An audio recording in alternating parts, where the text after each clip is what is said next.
नमस्ते, मेरा नाम पायल है और आशा है आप मुझे नहीं भूले होंगे। आइए लेखक की सोच के करीब आए तो चलिए शुरू करते हैं। कई विचारक सोचते हैं और तर्क देते हैं कि उनकी सोच में अत्यधिक सोचना सोच की वो श्रेणी है जिसमें एक विचारक अपनी सोच के अंदर सोचता रहता है कि वे अपने अति सोचने के बारे में जानते हैं और जागरूक हैं और सोचते रहते हैं, क्योंकि उनकी सोच में जो उन्हें कहते हैं ज्यादा सोचने वाले वस्तुतः बिल्कुल भी नहीं सोचते और अधिकतर इस बात से अनभिज्ञ होते हैं कि क्या सोचना है और कैसे सोचना है। इसके अलावा ये विचारक सोचने के भ्रम में हैं, इसलिए वे वास्तव में उन लोगों की श्रेणी में आते हैं जो नहीं जानते कि वे पता नहीं। जरूरत से ज्यादा सोचने वालों का ऐसा समूह उन लोगों की तुलना में अपनी सोच में बहुत आगे निकल जाता है, जो जीवन भर अपने फायदे और इच्छाओं के बारे में सोचते रहते हैं और बिना ये सोचे ही मर जाते हैं कि वे सोचने के लिए ही बने थे, जो उन्होंने कभी नहीं किया। ये लोग अपनी करुणा और दयालुता के कारण अत्यधिक सोचते हैं, सामान्य विचारकों के कल्याण और लाभ के बारे में सोचते हैं, हालांकि उन्हें इसका एहसास नहीं होता है। ज्यादा सोचने वालों का ये कबीला उनकी ज्यादा सोचने की आदत के बारे में जानता है, जिसके लिए वे प्रोग्राम योग्य विचारक बन जाते हैं। जब ऐसा कोई प्रोग्राम करने योग्य विचारक किसी की कमजोरियों को स्वीकार करता है और उन कमजोरियों को ताकत में बदल देता है, एक प्रोग्रामर बन जाता है और खुद को एक प्रोग्राम के रूप में महसूस करना शुरू कर देता है और अन्य मनुष्यों को केवल एक प्रोग्राम के रूप में देखता है और उनके साथ संवाद करना शुरू कर देता है, उनके डेटा तक भी पहुँचे। अन्य प्रोग्रामों और उनकी प्रोग्रामिंग के साथ उसके प्रोग्राम के इस संबंध के कारण उसे कुछ ही समय में जबरदस्त मात्रा में वैश्विक डेटा और आंकड़ों तक पहुँच मिल जाती है।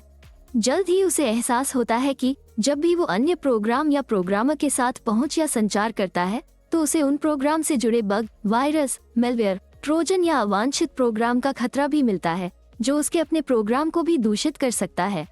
उपरोक्त दोष का प्रतिकार करने के लिए वो लिंक तक पहुंचने का प्रयास करता है जहां सभी प्रोग्राम उसके अपने प्रोग्राम के साथ एकजुट होते हैं और जल्द ही मास्टर प्रोग्राम और मास्टर प्रोग्रामर तक पहुंच बनाते हैं और यूनिवर्सल प्रोग्राम के लिए एक कोड प्राप्त करते हैं, जहां कोई भी अपने कार्यक्रम के साथ साथ अन्य कार्यक्रमों की झलक, भाग्य, नियति और भविष्य देख सकता है। भविष्य की घटनाओं की इस दूरदर्शिता के कारण यूनिवर्स प्रोग्राम की पहुंच कुंजी के कारण वो खुद को मास्टर प्रोग्रामर के रूप में सोचना और व्याख्या करना शुरू कर देता है, क्योंकि अब वो किसी भी प्रोग्राम को किसी अन्य प्रोग्राम में प्रसारित कर सकता है या प्रोग्रामर ब्रह्मांड में।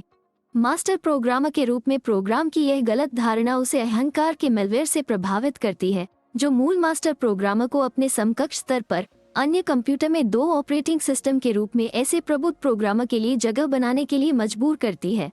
यूनिवर्सल प्रोग्राम में एक ही कंप्यूटर में इसकी अनुमति नहीं है और यह इस प्रबुद्ध प्रोग्राम को स्वयं एक वायरस के रूप में मानने की कोशिश करता है, हालांकि ऐसा नहीं है। यूनिवर्सल प्रोग्राम या तो प्रबुद्ध प्रोग्राम को अपने मास्टर प्रोग्राम में विलय कर देता है या पूरी तरह से अलग सिस्टम का मास्टर प्रोग्रामर बना देता है, ताकि दोनों मास्टर प्रोग्रामर को उचित ठहराया जा सके।